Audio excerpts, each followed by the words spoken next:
primarily, we started off as a platform for architects and interior designers and product designers to share whatever they have in the field, whether it be ideas, whether it be templates.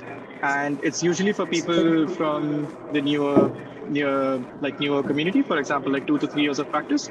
But there are some people who have like 10 years of experience as well. So it's a community that's growing to get like growing quite well.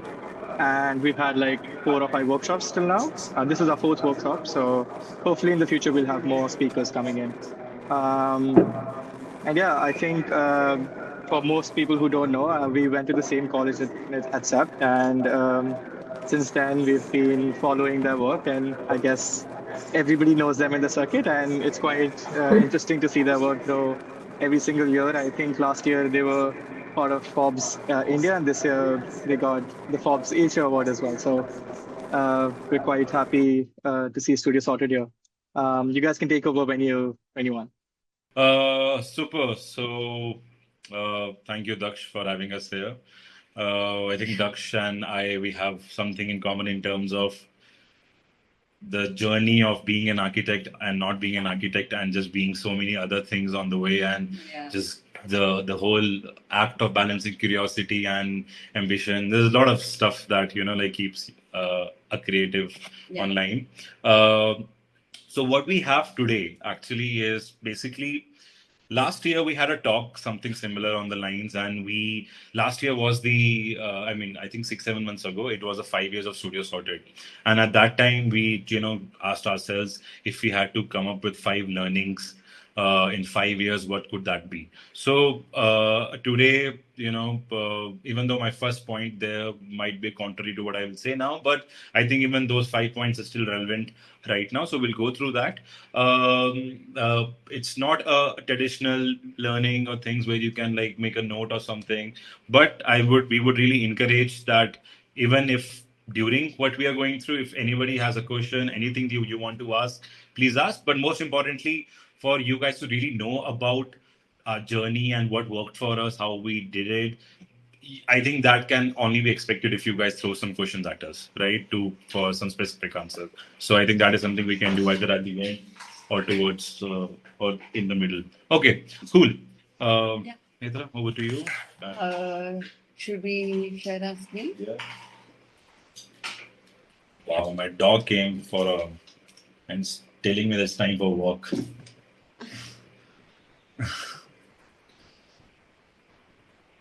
Okay. Let's go ahead and share with this.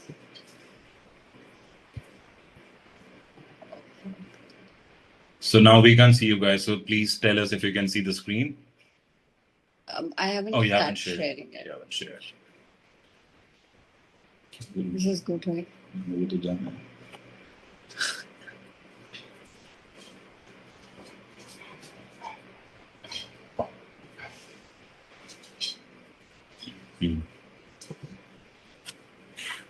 Yeah. Is it good?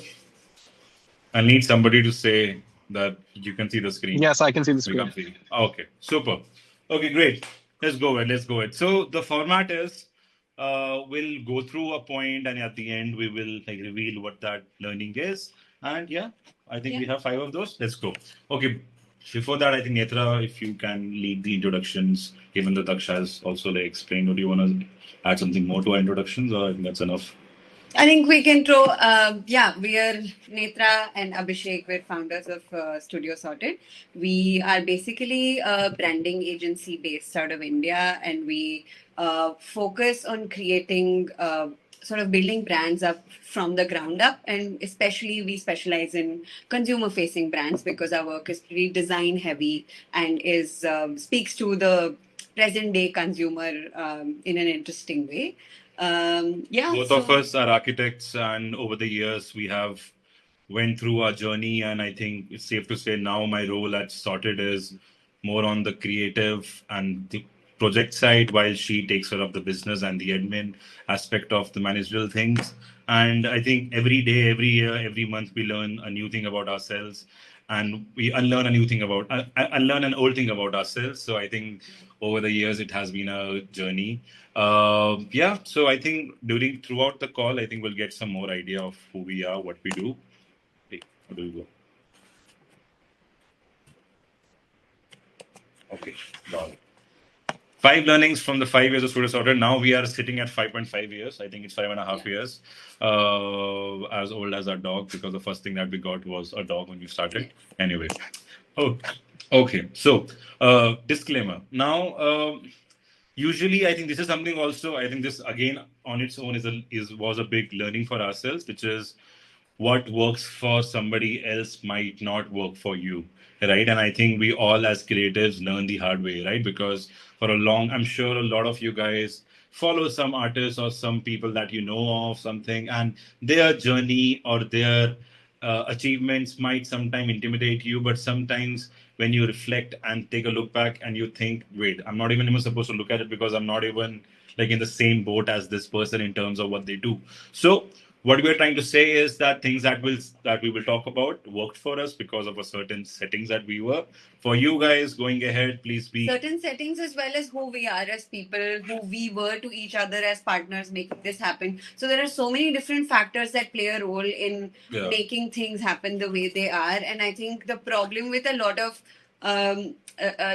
content that we consume in today's day and age is all this productivity sort of information. I wake up at this time, I do this, and I have like these many side hustles, all of that. Like, sure, that's a great thing to do, but you have to calibrate it based on what works for you and what you can actually action. So we want to say that whatever we're saying here, make sure you take it and contextualize it for yourself, and make sure you make these learning yours and use them in the way that suits you best.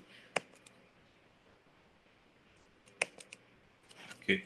All right. So we'll first start with uh, like we'll take our website as an example, right? So what you see on the left side is our first website, right? Yeah. Like I think at that time we were called Sorted Pandit Studio, and I mean it was just two of us plus I think we had a couple of people more. Yeah. But at the same time, we took the route of putting our names forward and like even the name was, I mean, the name of the company also Sorry Brilliant Studio.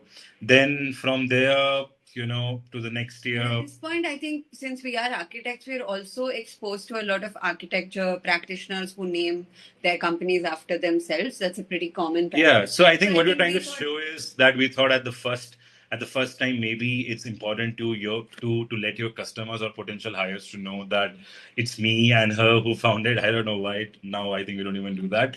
Then after that, I think what you see on the next year again, we try to like also as you can see, right, branding, architecture, UI UX, illustration, nothing left actually, right? So Yeah. So we used to call ourselves a multidisciplinary studio because we knew that we could do everything. Between us, we were architects. We had a few team members who were designers, illustrators, UI UX designers. We realized that collaborating between these, we could do pretty much everything. And which is a fair confidence to have, especially if you guys are architects and designers. The kind of curriculum that we go through, it basically enables you to think that anything is possible. Even though our first UI UX project, which was a website design, I didn't even know what was UI UX at that time. By the time I ended it, I probably got to know of the abbreviation after the project was done. Yeah. But I think all of us go through this where we want to try everything. Then I think then as you can see in 21 we started streamlining it a bit more, instead of UI UX illustration we put it into visual design, architecture fully. So even at this time maybe. No, we then sort of started talking about how our specialization was designed, and we wanted to then start challenging the idea of being boxed into disciplines. Then the idea became about we will provide you design, and you don't need to bother which kind of design it is or what it is taking us to do what you need to achieve. And then I think wait, is it 2023? Yeah. Then I think from that time, then after probably the last 2 years, we understood that the importance of you need to say what they need to hear, right? Like you need to say that talks about the exact solution that a potential customer is looking for. And then we realized not all my customers are looking for architecture and UI UX and branding all in the one. And I think even while we were going through it, we can get into the logistic and the operation aspect of it. We were also thinking, okay, maybe it's time to split those things, right? Again, so We are at the 23 website, and now our website right now is pretty much on. Is there a difference? Yeah. We focus on branding now. Okay, even at this time, you are doing everything under a Studio Sorted. Pretty much, yeah. Actually, yeah. Now, Just give us a second. yeah, because this deck has not been updated. Yeah. So this 23 is again the time where everything was under Studio Sorted. And now we'll just show you what is our website right now, just to get a sense of. Just a second.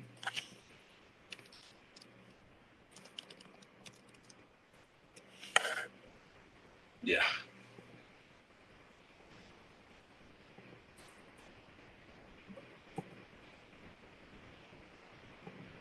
And I think we have to fasten up there. Yeah, we should. We should. About the first point. Oh, crazy. Yeah. Okay, then basically in the end, to summarize the thing. In the end, and present day, yes. Yeah. In the end, by that I mean, fast forward to now, we realized that maybe calling us as creative agency, maybe thinking of ourselves as multidisciplinary is not exactly in our favor. And that now, skipping to what we are, we have basically split, segregated, have streamlined.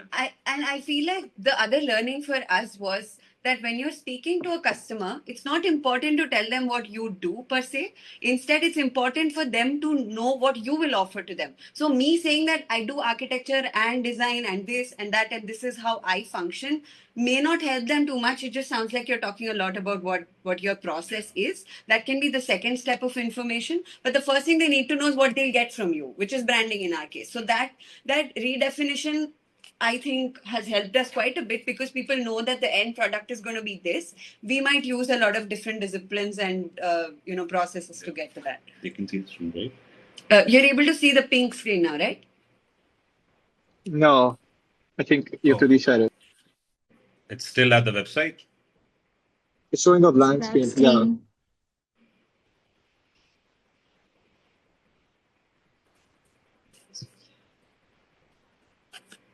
Okay, now it's good. Yeah, now I can see it.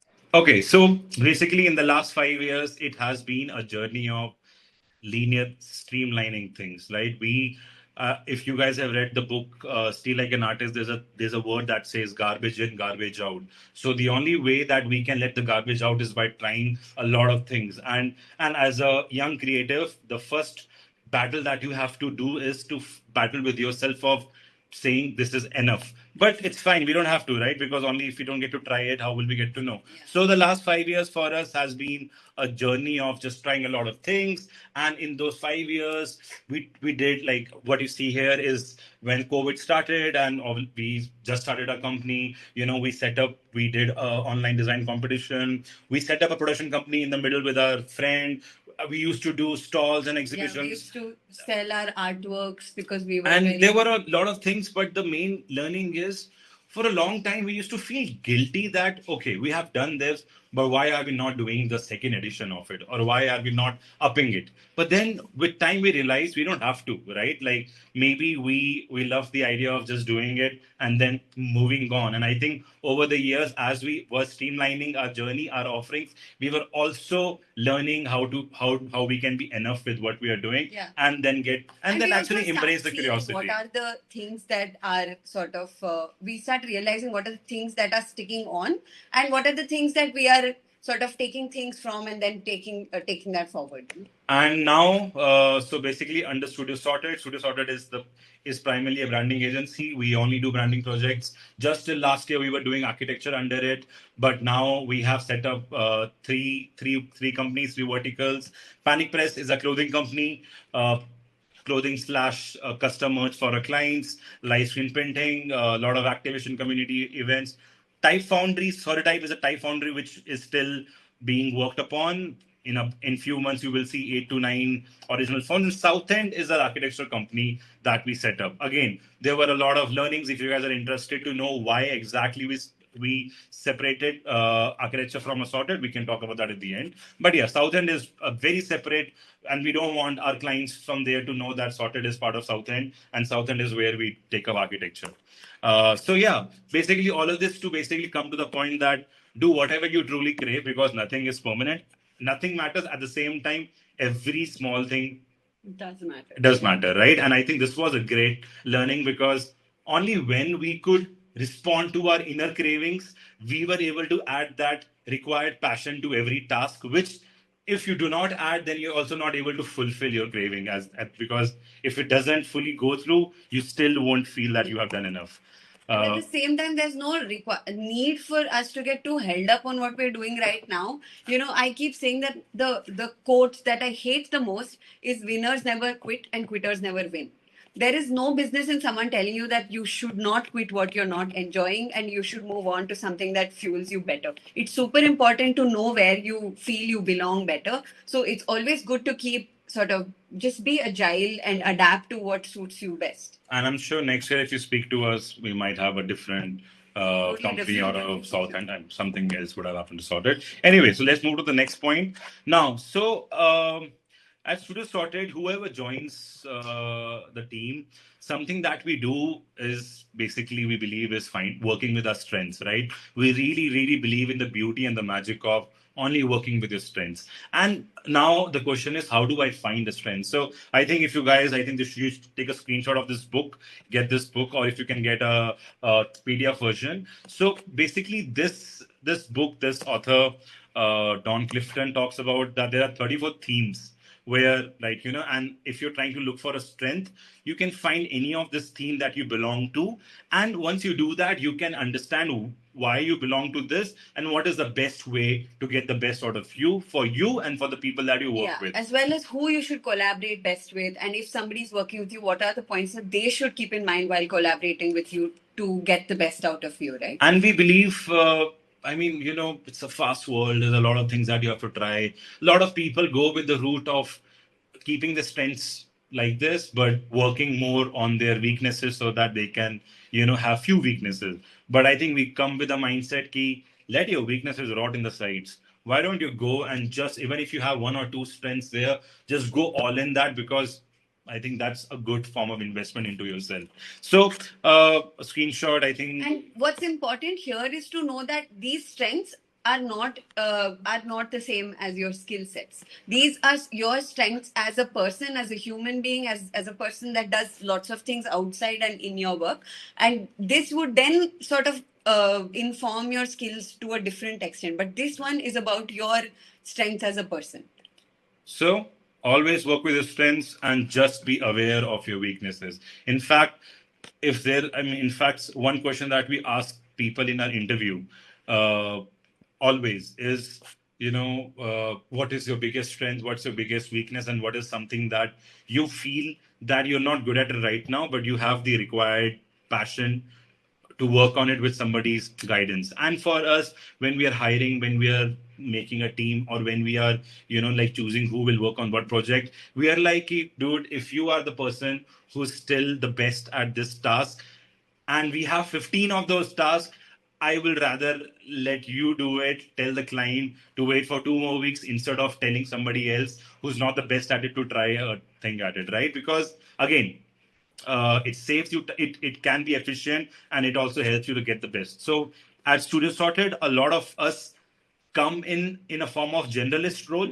We are like, but all of us have a specialist or a skill set in the pocket that everybody is aware of each.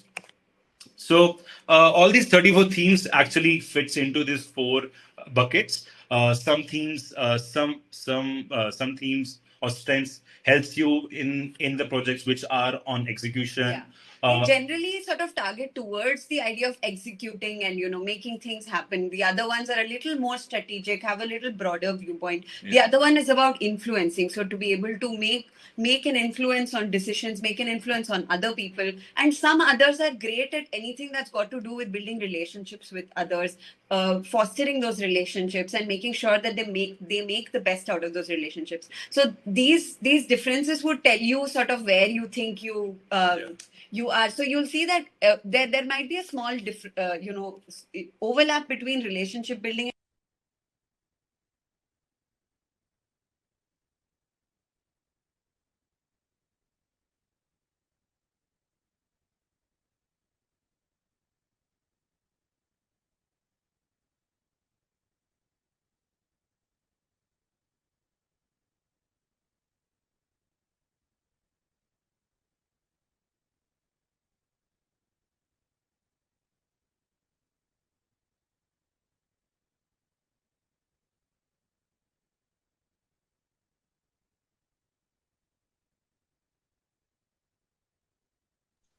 think there's something wrong with the audio. I don't think you're audible. I think your mic disconnected somehow.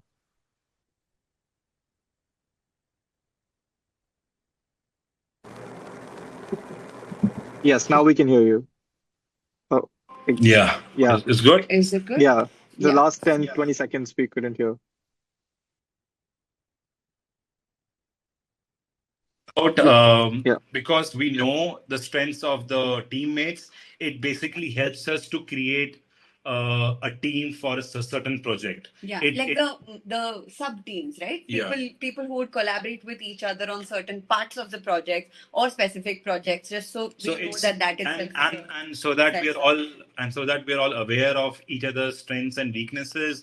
We also, like had some of these cards that we gave each other, so that um, it's just like everybody's aware, and it helps with collaboration. It helps us with making sure that the team that we have made for a certain project has everything. And whenever we're not able to find something within the team, we basically bring on collaborators who can fulfill that strength that we were looking for.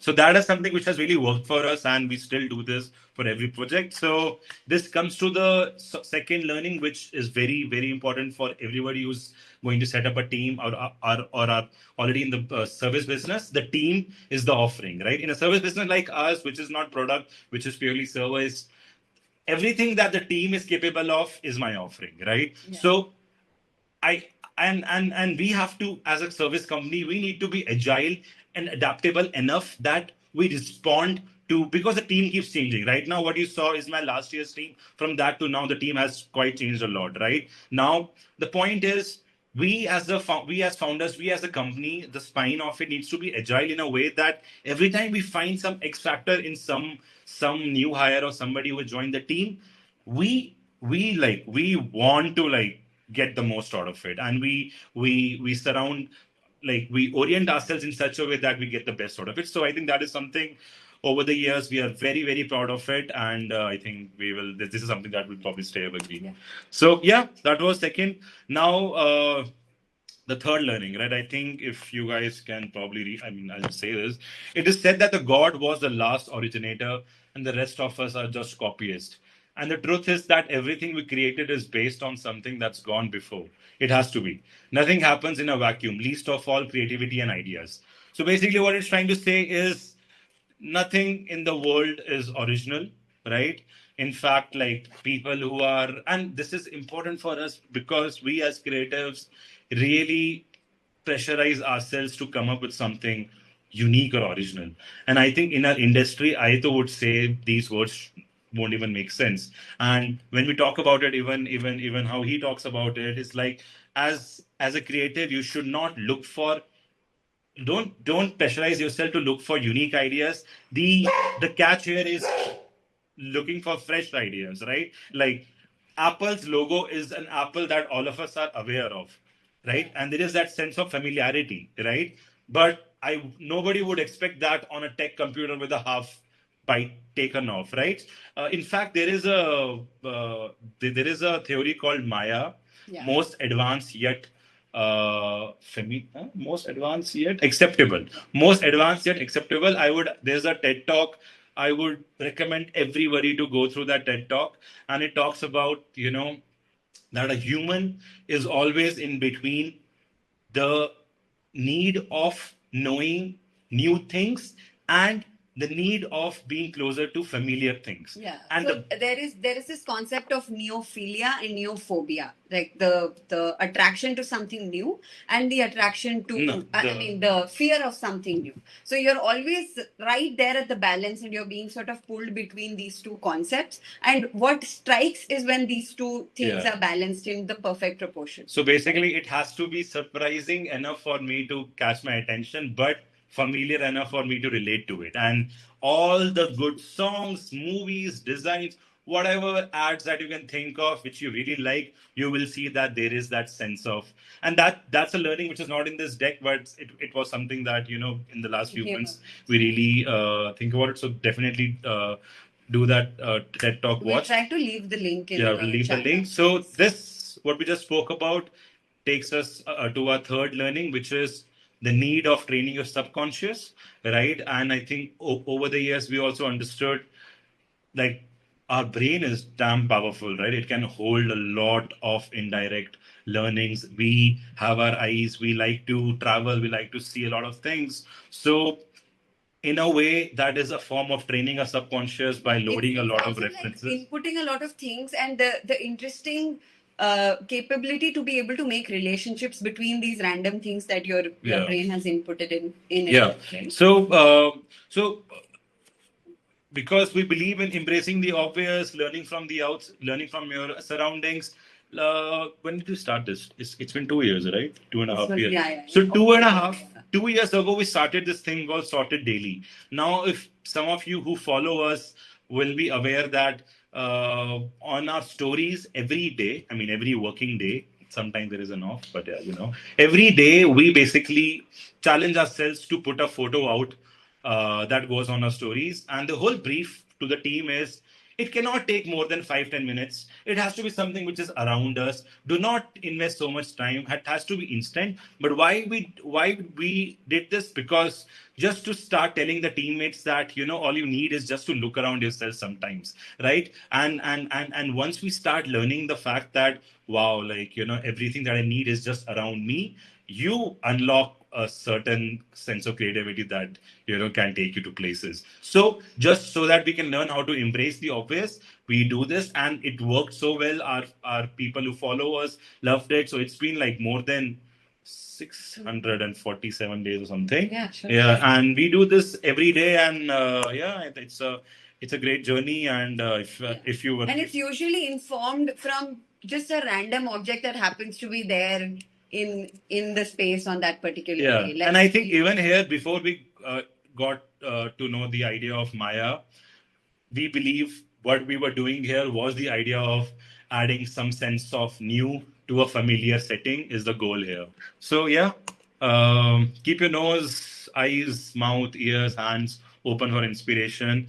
But one thing that I tell my team is, it's fine. Like, it's easy to collect a lot of things, right? But the challenge is, when the time comes, a lot of people are not able to recall it, right? Like, I'm sure a lot of you guys, I mean, I personally am the biggest consumer, I would say, and consuming a lot of media and not, and info is what fuels us. But how do we make sure that when the time matters, it comes to me, is by taking an extra step for recall. By that I mean, see, if we come across, see, if she goes through a book, she likes something, instead of keeping it with her and not talking about it because it will lead for her to forget, she will come and she will discuss with the whole team.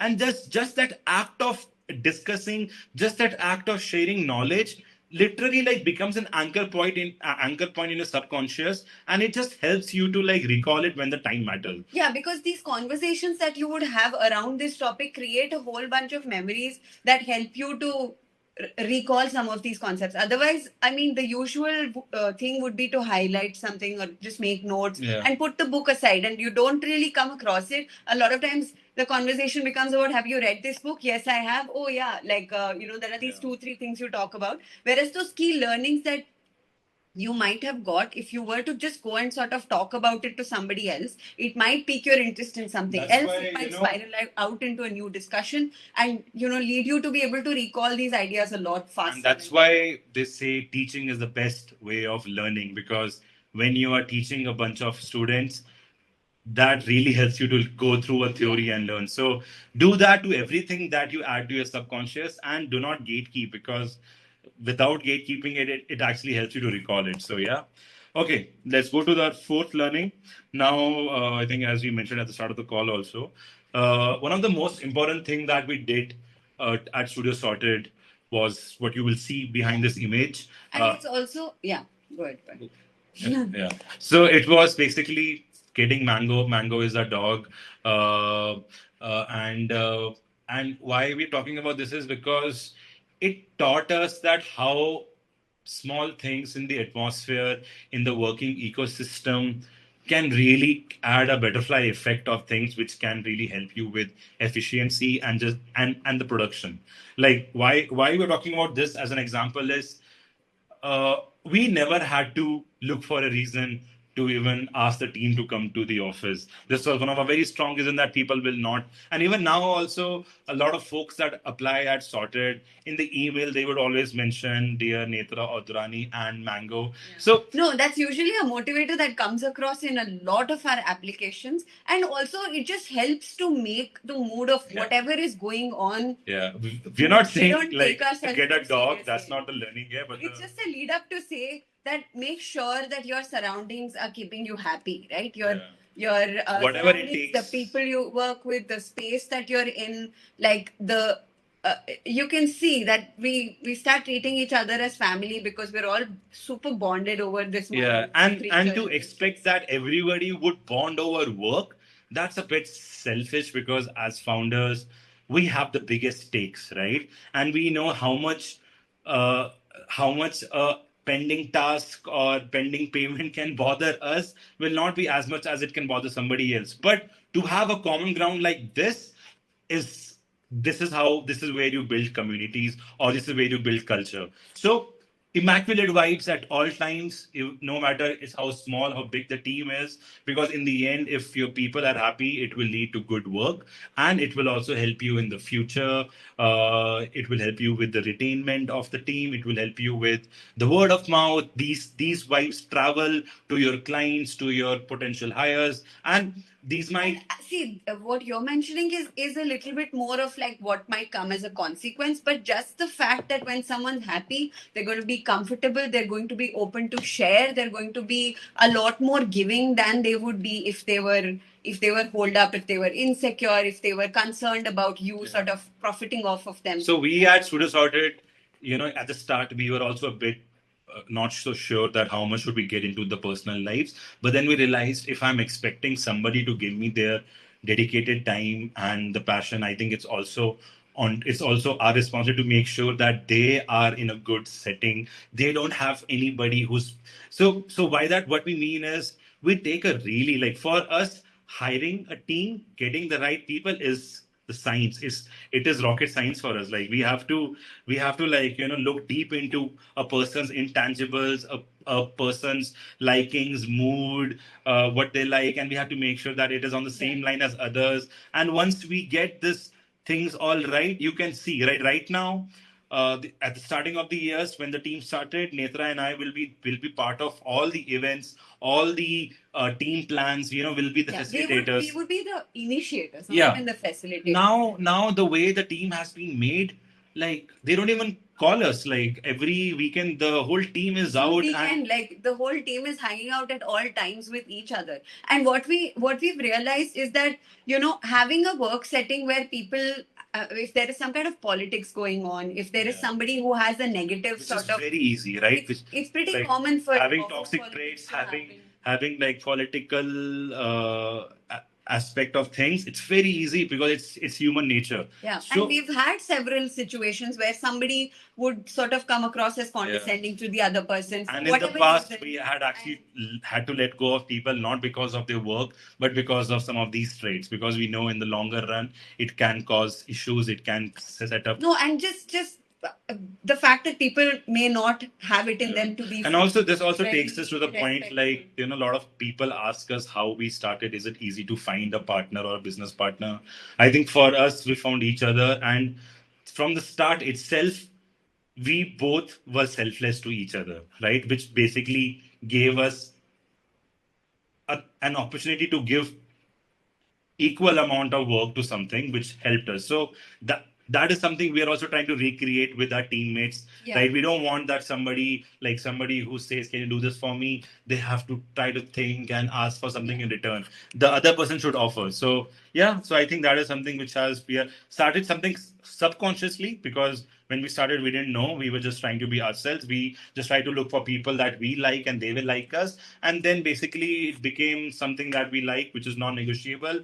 I mean, so this is a separate point. So yeah, if there is something that is non-negotiable, it is respect. Mutual respect for everybody. Everybody should respect each other as founders, as team members, as clients. We don't take shit from our clients. Our clients do not have any like right to even and differential treatment, no room for a client talking to us differently versus our it happens. teammates. It happens. Like These are all common issues that we've faced, but we've consciously taken a stand to make sure like that we don't encourage such a behavior. lot of times you might see a client talking in a different way to your teammates than to us. It's easy for the team, it's easy for the founders to just let that go, but it's important that we step in and we say we have noticed something and we do not like it. If you want to go ahead with what you expect from us, we need to solve this right away. This is client coming to team. This also happens within the team. You never know the kind of conditioning that they're coming with. They might be subconsciously treating different people differently. It could be based on choices, preferences, gender. It could be anything. But if they cannot treat another person with respect, there's no place for them. So the next one, right? Okay, uh, this is like a intermediate of the last point. This point, this was a T-shirt we did for Urban Monkey, like I think 5 years ago. But I really like this quote that we came up with, which is not. I think it's an existing one, but I don't know who came up with it. But the point is, be kind to all kinds, right? I think again, adding on to what we were speaking about, right? Like, and from there now, what you want to talk about is every connect unlocks a network, right? I'm sure we all know that when you make a friend with somebody, you are unlocking a potential of knowing 10 more people through that person. Yeah. Considering if you leave an impression that the person remembers and talks about you, right? Again, right? You meet 10 people, you are unlocking 100 folks that could know more about you, right? So while we are building social capital, which is what we will call this, there are two ways that you can go about it, right? One is you build your social capital vertically. More in depth, right? Where you need to pay an active effort to build these relationships. You are continuously catching up. You're sort of in touch. You are investing in these relationships. This is what you would call the vertical sort of connections that you might have. The more breadth-wise connections that you have are the ones that you build a little more passively. It could be social media. It could be networking events. It could be, social gatherings, which are off and on professional settings. So that is where you are building a sort of, I know this person who knows someone who knows someone. So this is that kind of a connection that you need. Yeah. And so make every conversation matter. And what we learned the hard way is a lot of us, we try to make new connections and we try to network within the same industry. And, in our first few years, we realized like if I'm trying to be if I'm trying to know some like designer and I want them to like know more of me and I want them to make myself familiar, at the same time they are in the same industry and they probably know 1,000 people like me, right? Versus trying to network with my neighbor uncle who's from a very different industry to anybody that I see on the street which is not from my industry. For them I might be the only architect slash designer for them, right? Yeah, and when they think of something, every time they are in a room with a bunch of people where something creative remotely has to be discussed, the first person that will come to their mind is you. You don't have to go through the first 999 people to be able to reach there in their recall list. So this is something that really like still works for us because coincidentally, we are the only architects in our circle of friends, in our family. We are in fact, both of us are the only ones who started a business. So for me, even at that time, we used to talk and, we used to tell each other, ki, yeah, we should probably invest in our friends because right now they might not have the funds and the decision-making power, but soon they will. They will be in a position that they will start leading decisions. And so beautifully over the years, as we are growing, our friends and people that like us and know us are also growing. And because of their growing nature, they are entering the places, either they're working in big corporates where they are in a position where they can refer us, or they have started their own thing and they can't stop talking about us. Obviously, this talks about the vertical of in-depth where, because we are also investing in our friendships to make sure that they think about us. So like if our business inquiries, I would say 30-40% of it comes from our friends and word of mouth, friends, and not just word of mouth, just like somebody we know quite well personally. So make everything matter. Your parents or somebody might say, why are you spending so much time with your friends? I mean, on a longer run, it all helps you. It all comes back, and every No, person and that I you know. think here the other thing that's important is to make sure you tell people about what you're doing. It's Yes. not just about you I think that making is something friends. we learned in That's something Gujarat. we gatekeep, and we think that they won't understand what we're talking about anyway. But learn to make Yeah. sure that you're telling somebody in their layman language what you mean. We get so stuck up in our own sort of jargon Yeah. and whatnot. If We you think you won't understand, but that just means that your potential customer is not going to understand what you're talking about, right? So it's good for you to train and create sort of an elevator pitch that any layman would understand and try this out on your friends, and this turns and if out you to want to become learn how to do it, I would say spend some time in Ahmedabad. Talk to auto walas, anybody like in Gujarat. I'm sure, like, I mean, Daksh would agree. Like, though they know how to sell. Like, even my landlord knew how to sell bad fixtures in the bathroom to me.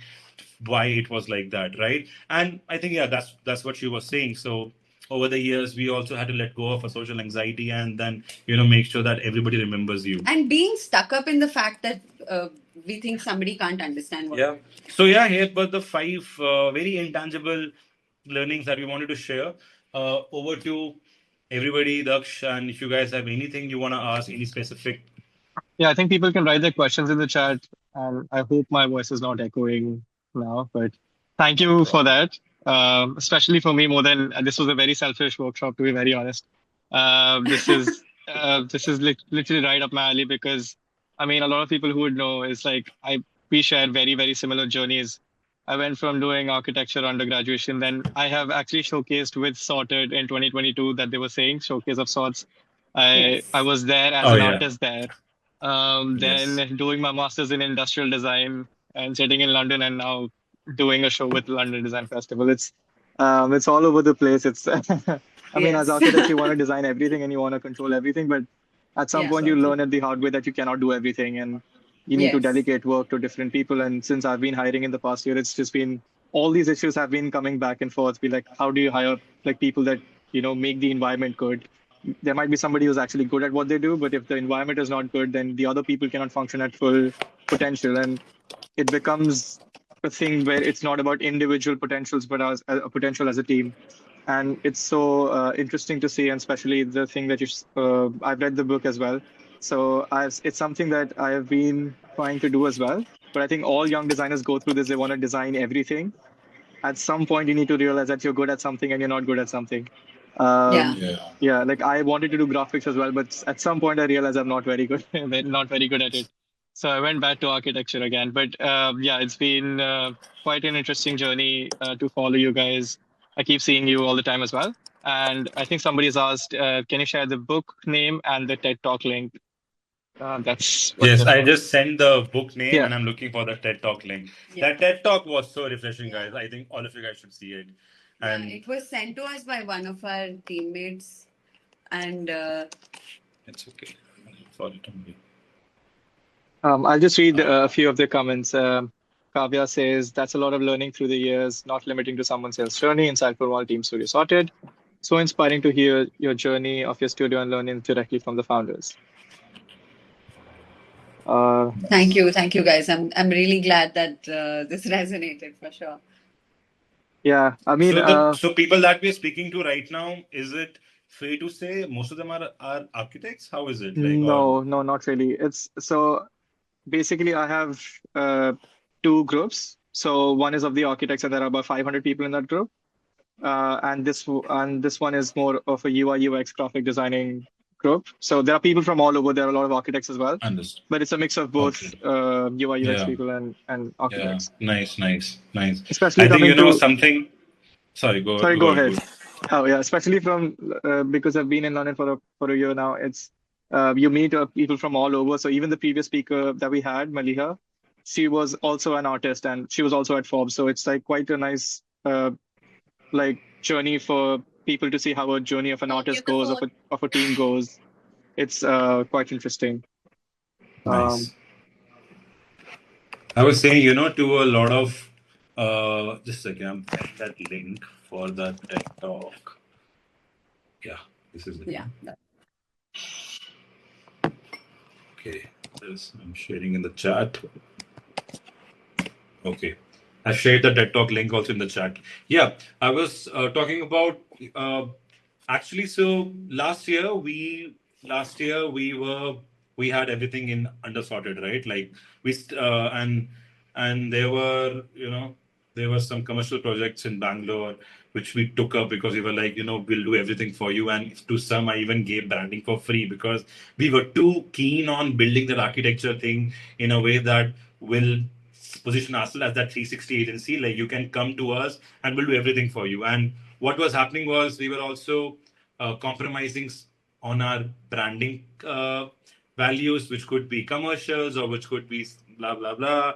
And then basically what I'm trying to say is when we made a change, we it happened with one project where we were like not happy with how things were going, which we saw a pattern that happens with every project. And I'm sure everybody knows the architecture industry in India is very difficult. You are on the mercy of a lot of people who are not from the informal, right? So and then at that time we had like 6 architects in the studio, and we had to take a important decision of What to asking do. like so we went to them and we are like, guys, we are making a change, so sorry, it's going to be purely branding. And and to our surprise, we were thinking that everybody would want to like will be like a bit angry or sad, but what was interesting was they were like, fuck it, I don't Yeah, care. Like everyone was very happy to pivot. Like everyone was happy to like you're like, okay, let's find new roles. That's and sorted. and it's also because we strongly believe that architecture curriculum is so beautiful. It's very robust. It's It's so very yeah. detailed, right? Like we keep talking about how we cover everything from psychology to philosophy to math and all accounts at so many times. So you're made to grapple with so much of reality at all times that this skill set turns out to be super useful in so many different sectors. And even across like the branding and advertising space, when we meet other founders, we have seen a lot of times that their most productive employees are ex-architects, Yeah, who have actually. then pivoted into say even business development roles, operations roles, so many different kinds of things. So like I think it's super important to introspect and see what the real strengths are and go at it no matter what the field may be. It could be in architecture for sure, but if that's not happening, then move out and see where else something fun could be happening. So I think There are some how we questions. segregated Daksh, if you can segregate us and help us answer some things. Yeah, I'll just brief some of the questions that people have. Um, like a common question is how do you choose people for who are right for the thing? So like what do you look for in designers when you're joining a studio? Like when during the hiring process, what's the most important thing probably you see in them? So there are certain things that we look for in everyone, but as you saw, right, like we need specific roles not in terms of what you can do but what kind of person you are, right? And we spoke about that strength and themes. So for us, like for example, right now we are hiring, and we know like we are hiring for seniors. Like now I need somebody who can lead my team. So over the years we made a team of young designers. We were able to spend and invest in them personally, but now we are facing difficulties to invest. So now people that we're looking for in those two roles is somebody who knows how to lead. So because we know we're looking for that, that means that person should have done some freelance. Like so then you have to basically like should have reverse had some engineer. experience with clients. So some of this stuff. So a lot of different times, like the hiring requirement is very less about the title of the role that we are looking for, and a lot about literally the kind of Yeah. fit that we require in our matrix at this point of time. And we've had very very diverse sort of people come in, and it's not I mean those titles make very less difference a lot of times. But Sometimes it does. Sometimes we're sometimes looking it does for too. Yeah. exactly that. So yeah, I don't know if that answered your question, No, but what I'm saying is that the description is more important than the Yeah. title. Like Yeah. what we describe in the requirements as like really the thing that we're looking to fix. That's way more crucial than the name of the role per se. Yeah, what was it? I think Rajdeep had an interesting question. Being a rookie designer, it's tough to explain ideas to someone until you execute them. So how do you get clients to to believe in you, I guess. That's like, how do you improve to communicate your design before you've actually made it to somebody else? I think that's a thing that all designers go through. Interesting. The first. So I feel there are different tangents to this question, right?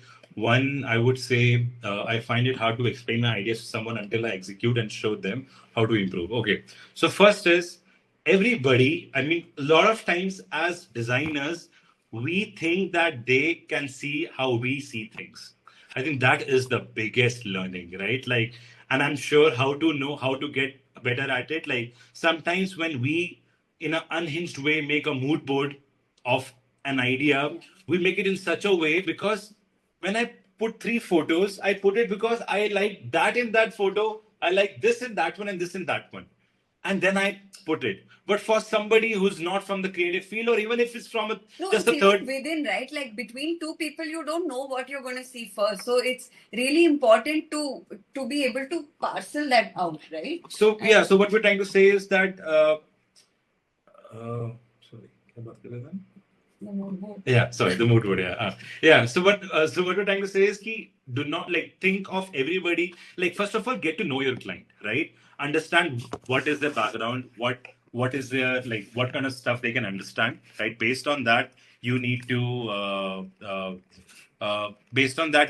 talk to them in a way that they will understand, right? And secondly, now you have AI, now we have friends, now we have like, so sometimes like for example, we also face some problems when we will have to show them logos or something and we will share sketches because not everybody has the appetite to look at sketches and think that that's the way forward. So either I invest in explaining them that why we will send sketches, and then I can convince them, I can make them understand and then share, or I just make sure that everything that I gives them a teaser. So as my team grows, we are also able to basically fine tune my ideas in a way that we can parcel it in a beautiful way. But at the start, when we had a smaller team, sketches were our best friends. But then we realized, talk to the team, I mean, talk to your client, make them understand, tell them why it sketches. And once you are able to like And then establish, managing expectation becomes really important. So as long as they know what they're expecting at that particular stage and you show them that,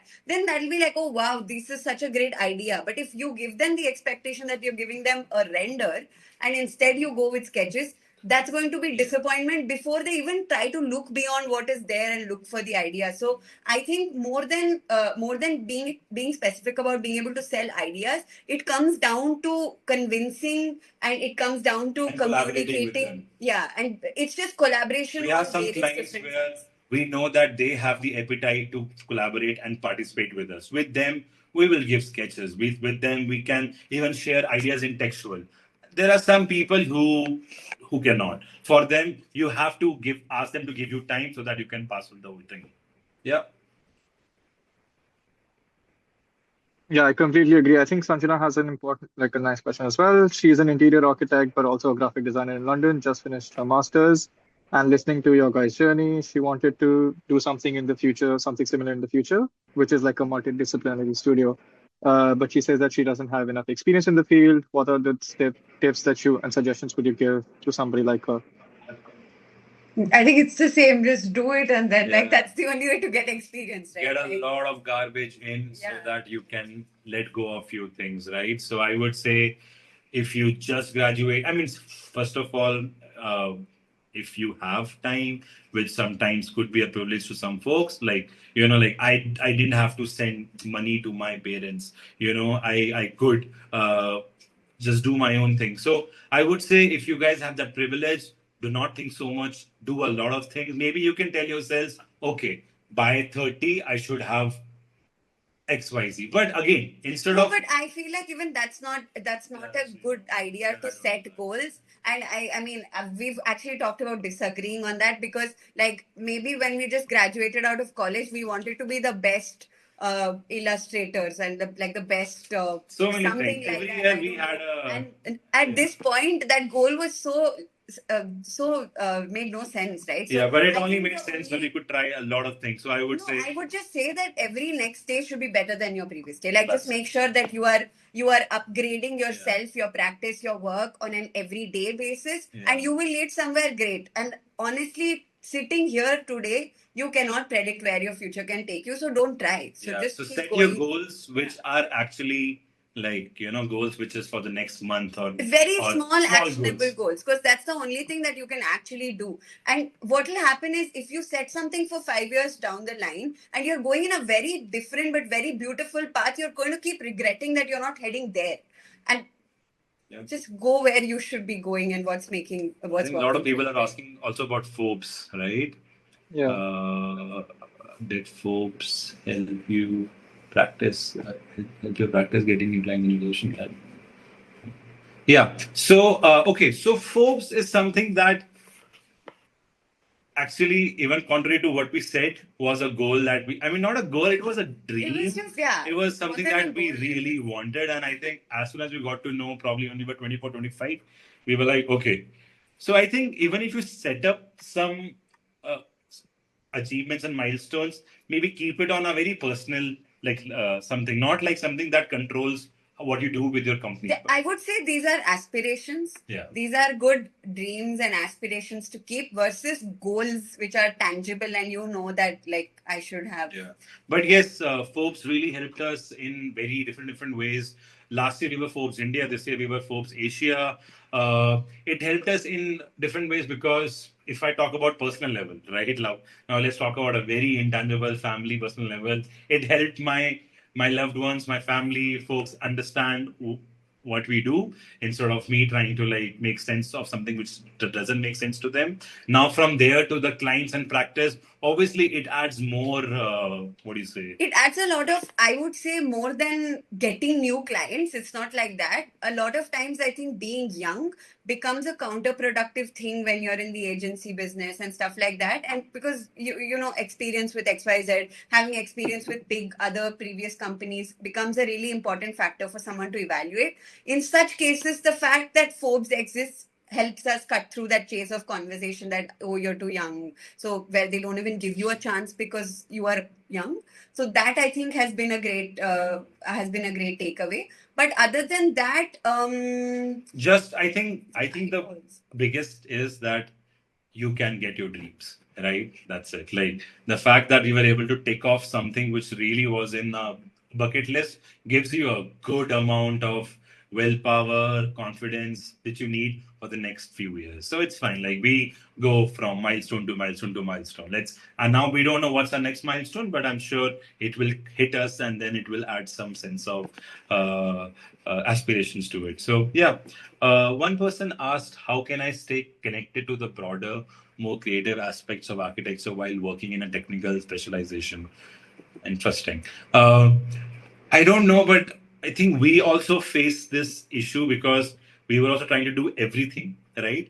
And then what we realized was we don't have to personally do everything, like and and still do it. You know what I'm saying? Like, so maybe if you want to have more aspects, if you also want to do multiple things, maybe now is the time to collaborate, bring on partners, bring on friends that you work with, and just all you need at that time is just dedication or passion about something, but you don't need skill set or you don't need time to get into that. So just the fact that you really want to get this done is enough for you to convince X people to work on this, and then basically indirectly you can gain from it. So I think that is something. And I also want to add that, like, at different parts of your career and at different phases, even of the year, of the month, or whatnot, you are focusing on a different skill set and part of yourself as a professional, right? At one point of time, you might be focusing on bettering yourself as a business person, as a initiator,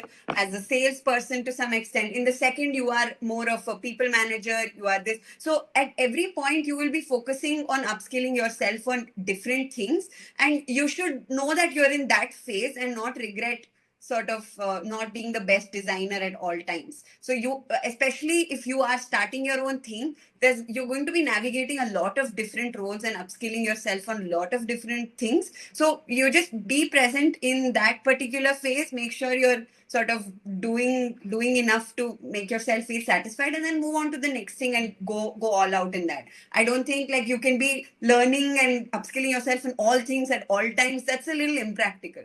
So yeah. Yeah, I mean, taking off from that, even like something that I've like I have personally learned the hard way as well is like every time I ask, let's say somebody else to do the work, I always compare it to sort of my work. And it's always just like, oh, I could have done this better. But the point is that I cannot do 20 things at once, all at my level. And Yeah. sometimes you need to understand that, you know what, like sometimes good enough is good enough. Like you cannot have the Yeah. Yeah. best project in every single aspect. There would be some people who have some nice qualities they bring to the table, and there'll be some people who bring their faults as well. So I mean, I would have my personal faults as well. But if I keep looking at it in that lens of like every project needs to be perfect, it will just not work. And I mean, I think even with clients, sometimes you have to have a little bit of malleability where you're like, if in the initial years it's tougher to make clients understand what you want to design. But once you have Yeah. enough of a portfolio, I'm sure like for you guys, you have so many branding projects already on the line that they just look at somebody else's branding and they're like, okay, these people can handle it. I don't need to put a lot Yeah. of my thought into it. Yeah. That's why Yeah. they're hiring you. But in the initial Yeah. years, they are also worried if you can take up that project because Yeah. for them that's also their baby project. So whether Yeah. it be Yeah. a Yeah. But restaurant or I'll something tell. that they're making, yeah, But frankly speaking, even to this day, we face this, right? Like a lot of times, somebody will come from very specific niche sector, and they will see our work in other stuff, and then have the question, "Ki, have you worked in this very specific sector before?" And then the conversation becomes about like, I can't convince you because I haven't done work in that sector, but I need to upskill you on seeing the right things in my other work so that you feel me to be the best fit. So a lot of times just showing your portfolio is not the only thing. You should be able to communicate the value you brought into variety so that you know they get to know that you're adaptable and you can offer so much. So at that particular issue of like, do you have experience in this or not? I think it doesn't stop. That yeah, can keep I happening guess forever it because never stops. Yeah. yeah, they because experience is personal and nobody is going to feel confident till they have worked with you. So you have to make them feel that in the first few meetings itself, And I also, would I say. guess the clients also in terms of their stature also keep growing. Like I'm sure the clients that you worked with 5 years ago were quite 100%. homegrown brands and very small. Yeah, Every project is bigger than the last project, either in terms of what it brings onto the table in terms of commercials, or how in depth, like how bold and strong we have to be to like execute. And I think that's the beauty of young agencies growing, because and that's also a strong motivator, right? So people asking what I should do next, just keep doing it, because if you do not do it right now, then you might never do it in the future. So yeah. I would say just keep doing things so that you can just move from one to the another. Unless you have something on your head which is telling you to like conform to something, then I don't think we can help you with that. That's a very personal battle. But yeah, I think anything else? I I think we'll think take one just last one, like one or two last one, and then I think we'll close. Uh, I think Rajiv says that within the domains itself, like for example, graphic designing, there could be branding, illustrations, or something else. How do you discover your niche? How do you work with design agencies or do you work with brands directly? Uh, yeah, oh, she's asking if she should work with yeah, Like at a brand or I at see agencies. both working at a brand or working at an agency both adds a lot of experience to what you're looking for. I would say try to do both. 100%. Try to do all of it, because you can work with companies like Aether, where it's very design first, right? You work at Subco now; they have their own studio. So there are some brands which are design first. There, it would be a great experience for any creative. And working with agencies gets you an experience on all fronts. It teaches you how to run a business. It teaches you how to navigate clients. It teaches you team And management. variety, like sector variety becomes the thing that you get to try when you're working in an agency. Um, so yeah, I think a mix of Yeah, I both would is say try both. crucial because in such cases you learn to be like one of the few designers in a mix of lot of other kinds of professionals. So that's also a really interesting sort of learning to take away. So mix of both. Yeah, yeah, yeah. Would you have a answer to No, which first and no, which I second? would say try to get everything. Yeah, Yeah, like whenever whatever works out. yeah, everything matters, right? And nothing is permanent.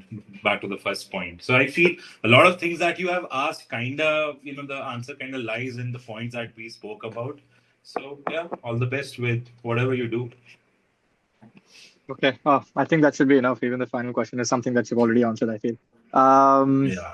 Thank you so much for taking out, especially time on Sunday. And I know I'm disturbing you guys on Sunday evening, but thank you No, for no, taking that's our all. time. It was a Yes. Thank you. lovely Thanks for session. having us. Yeah, and I'll share the recording with you guys as well and in the Yep. group as well. You can share Yep. it with Yep. And people if that. anybody else has some more questions, you can DM us.